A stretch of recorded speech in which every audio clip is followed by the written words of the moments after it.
commitments, but I get inspired as well, and I make commitments to what I can. Not to bring peace in Afghanistan, because I cannot do that. So my question is, all these commitments that people got made here, they go back to their country, they have security that allows them to implement those commitments. When I make a commitment, my commitment is at risk, because it's in danger, because it's not secure. If I make a commitment to go to Kandahar or Helmand, I'm in danger of being attacked by Taliban.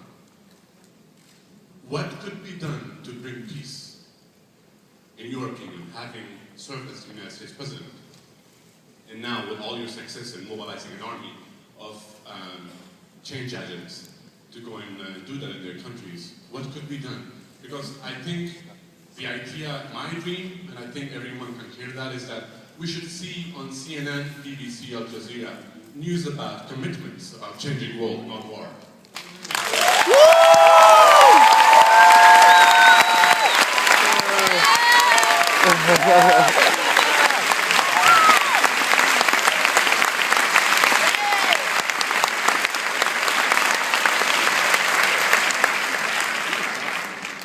Afghanistan is a particularly difficult case for three reasons.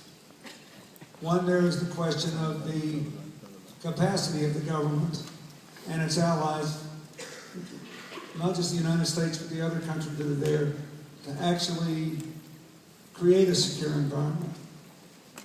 Second, there is the alienation caused by the widespread corruption. And third, the most productive, most likely path to a less violent future on a daily basis would be some sort of agreement between the Afghan government and the Taliban.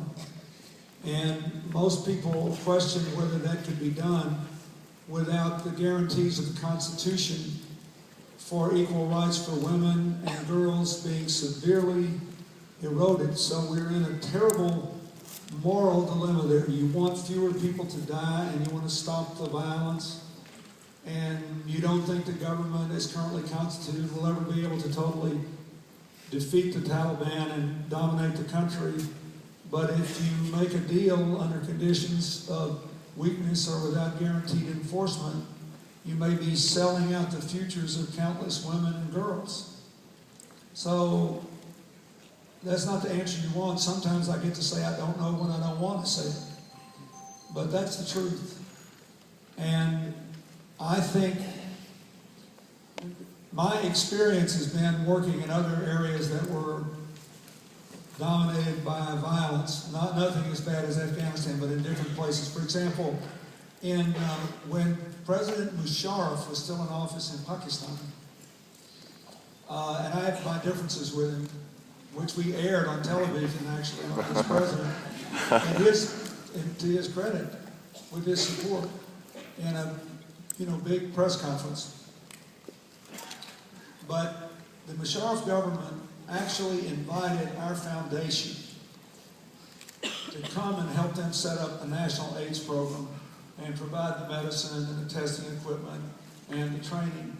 And it was the first non-African Muslim nation, not a city, not an area, a whole nation, to ask us to come in, to say we're out of denial, we got a problem here, will you come help us? So I feel, but what we did do, and none of our people were ever hurt there or anything, we were able to negotiate basically place-by-place security arrangements with the powers that be who thought that it was worth doing. So my guess is, given the conflicts of Klan as well as the Taliban and the government, in order for you to be able to go safely to Kandahar, there's probably a deal to be cut there with somebody locally, and it would probably have to be done that way. If you had the support of the right people in the government, I think it would make a difference. If I can help you get it, I'd be glad to try. But I think that the United States has said we'd be happy to support the resumption of the talks between the Taliban and the government, but we don't want to sell out the future of every woman and every girl in Afghanistan to make a peace. It is a horrible dilemma. And I think in the meanwhile, the best someone like you can do, and I applaud you for loving your country and making commitments to help it there. And it may be that we could make a deal that would secure the safety and freedom of movement for the people involved in your commitment in the specific areas for the specific purposes you want. I have had some success in doing that in other countries, and so far, somebody promises they do it, they've done it. Nobody's ever double-crossed us yet on a deal like that.